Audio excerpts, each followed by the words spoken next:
सभी प्यारे भक्तों को राम राम। आज भक्त मालूम में से कथा करेंगे भक्त उद्धव गोसावी और गुरु भक्त कल्याण स्वामी। महाराष्ट्र के सुप्रसिद्ध भक्त समर्थ रामदास स्वामी के पट शिष्य थे। ये महान भगवत भगत थे। इनके पिता का नाम सदाशिव पंत और माता का नाम उमा था। सदाशिव पंत धनवान थे। युवावस्था में उनकी मृत्यु हो गई। उनकी धर्मपत्नी उमा ने सती होने का निश्चय किया। उमा अपने पति के शव को लेकर चिता पर आरोहण करने वाली ही थी कि उसकी दृष्टि एक गुफा की ओर पड़ी, जहाँ समर्थ रामदास ध्यानस्थ स्थित थे। उनकी तेज पुंज तपस्वी विभूति देखकर उमा ने उनके दर्शनार्थ समीप जाकर नमस्कार किया। स्वामी जी ने कहा, अष्टपुत्रा सौभाग्यवती भव, ऐसा आशीर्वाद दिया। उमा ने फिर प्रणाम किया, इस विचार से कि स्वामी जी ध्यानस्थ हैं, मेरी अवस्था को समझ ले। परंतु उन्होंने फिर उसी आशीष वचन को दोहराया। तीसरी बार उमा ने प्रणाम किया तो स्वामी ने 10 पुत्री भव, 10 पुत्रों वाली हो का आशीर्वाद दिया। इस पर उमा ने कहा, स्वामी जी मैं तो अब सती होने जा रही हूँ, मेरे पति का देहांत हो गया, आपका यह आशीर्वाद कैसे सत्य होगा। पर स्वामी जी के कृपा प्रसाद से उसका पति सहजीव होकर उठ बैठा। उसने कहा कि मुझे कुछ लोग ले जा रहे थे, इतने में एक वानर ने आकर छुड़ाया और मैं जागृत हो गया। मुझे यहाँ क्यों लाए हो? उमा ने सारा वृत्तांत कहा। इस पर उसके पति ने स्वामी के दर्शन की इच्छा की।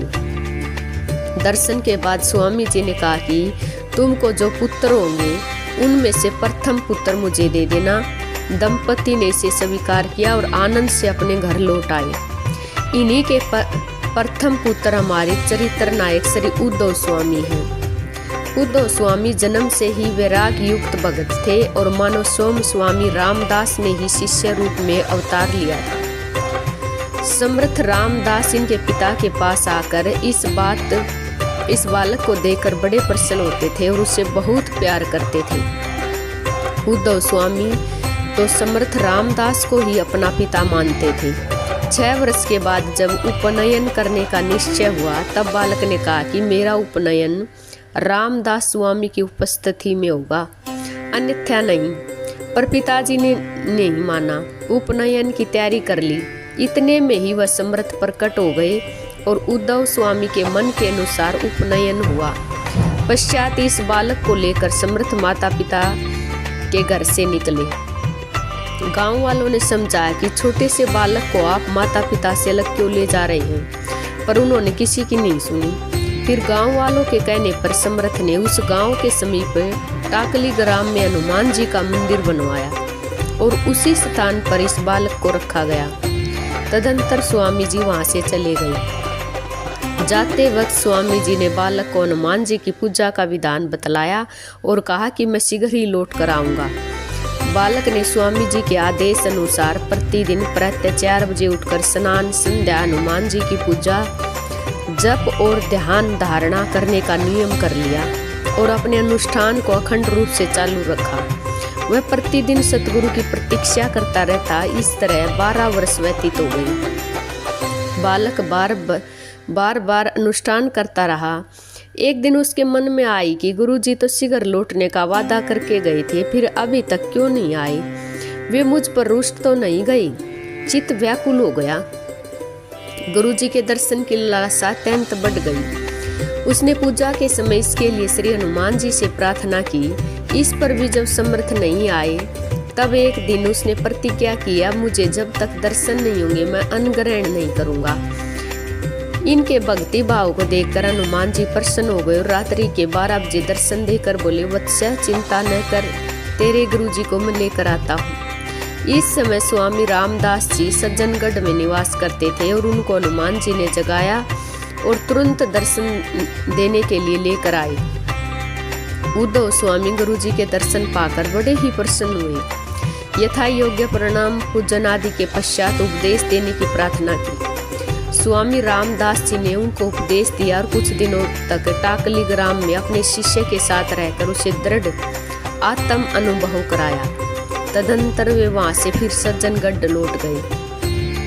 समर्थ रामदास जी के अकस्मात सज्जनगढ़ से चले जाने के पश्चात उनके शिष्य कल्याण, शिवाजी आदि ने बड़ी खोज की, परंतु जब तक कहीं पता न चले तब वे बड़े दुखी हुए। समर्थ जी के वापस लौट आने पर उनसे पूछा तो उन्होंने बताया कि उद्धव स्वामी नाम का मेरा एक अत्यंत प्रिय शिष्य है, उसके प्रार्थना पर अकस्मात वहाँ चला गया था और वहाँ से लौट कर आ रहा हूँ। यह कहकर उन्होंने उद्धव स्वामी का सारा वृत्तांत सुनाया। इस पर भी सभी शिष्यों ने उद्धव स्वामी के दर्शन की इच्छा प्रकट की। समर्थ ने उद्धव स्वामी को सज्जनगढ़ बुलवाया और अपने सब शिष्यों से उनकी भेंट करवाई। उस समय सबको बड़ा ही आनंद हुआ और एक दिन समर्थ जी ने उद्धव स्वामी को अपने दास बोध ग्रंथ पर व्याख्या करने की आज्ञा दी। गुरु जी की आज्ञा अनुसार उद्धव स्वामी ने दास बोध का व्याख्यान इतना सुंदर किया कि उसे सुनकर गुरु जी बड़े प्रसन्न हुए और अपने शिष्यों में उनको अगर स्थान दिया और सज्जनगढ़ से टाकली ग्राम का वापस जाने की आज्ञा होने पर वहां से जब उद्धव स्वामी चले तो छत्रपति शिवाजी ने उनसे प्रार्थना की कि मैं 5 गांव आपके टाकली मठ को देता हूँ, कृपा स्वीकार कर लीजिए। इस पर उन्होंने अत्यंत नम्रता से उन्होंने लेना अस्वीकार कर दिया। इससे उनके वैराग का पता लगता है। टाकली लौटने के पश्चात उद्धव स्वामी अपने नित्य कार्यक्रम के अनुसार भजन पूजन में लग गए और इस दिव्य व्यक्ति के दिव्य जीवन को देखकर जनता उनकी ओर आकृष्ट होने लगी। उपदेश तथा अनुग्रह कराने के लिए प्रार्थना करने लगी। इस पर उन्होंने कहा कि मैं गुरु जी की आज्ञा के बिना ऐसा नहीं कर सकता। एक दिन समर्थ टाकली आए और उस दिन एकादशी थी। समर्थ ने आज्ञा दी, कीर्तन करो।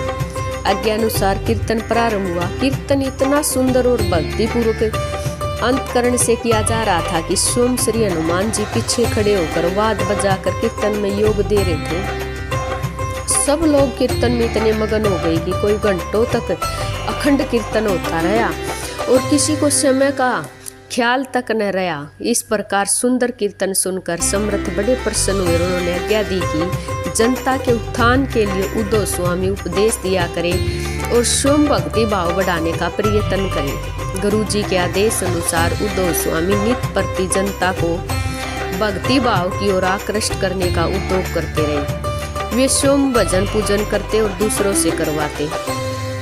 जनता भी इन अधिकारी पुरुष के आदेश अनुसार आचरण करने लगी। इस सिद्ध पुरुष के द्वारा महाराष्ट्र में भक्ति का बड़ा प्रसार हुआ। फागुन शुक्ल 1 के दिन भजन पूजन करते हुए आपने अपने आत्मा को परमात्मा में विलीन कर दिया और अब तक इनकी पुण्यतिथि मनाई जाती है। गुरु भगत कल्याण स्वामी। शिवाजी महाराज के सदगुरु समर्थ रामदास स्वामी महाराज का नाम सभी जानते हैं।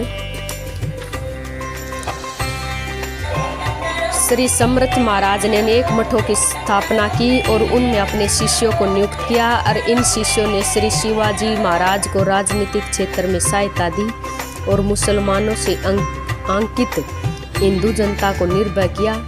एक समय की बात है, श्री समर्थ महाराज और उनका शिष्य परिवार कुछ दिनों के लिए एकत्रित हुआ।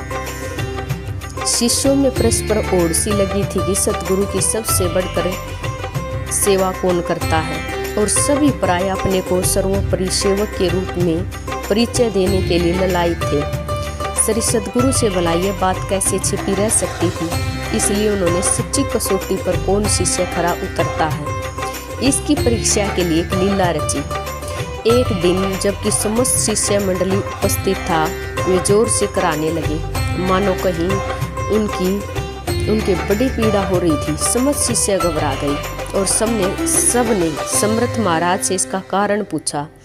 स्वामी जी ने कहा, पुत्रों, मेरी पिंडली में एक बड़ा भारी फोड़ा हो गया, उसमें असह्य पीड़ा हो रही है। शिष्य मंडली में हलचल सी मच गई। सभी शीघ्र चिकित्सा कराकर गुरुजी को आराम पहुंचाने के लिए आतुर हो उठे। कोई कुछ उपचार कराने के लिए कहने लगा। स्वामी ने कहा, सुनो पुत्रों, यह मेरा फोड़ा साधारण नहीं, यह तुम्हारे किसी भी ब्रह्मोपचार से ठीक नहीं हो सकेगा। शिष्य आग्रहपूर्वक बोले, महाराज कुछ न कुछ उपचार तो अवश्य ही होना चाहिए। स्वामी महाराज ने उत्तर दिया, हाँ वत्सो, इसके लिए एक ही उपचार हो सकता, उसे तुरंत ही मेरी पीड़ा मिट जाएगी। परंतु वह दुस्साध्य है। इतना कहकर वे चीख चीख कर पुकार कर पुण्य कराने लगे। यह देखकर शिष्य बोले, महाराज कैसा भी दुस्साध्य उपचार क्यों न हो, उसे करने में हमें अपने प्राणों की भी चिंता नहीं।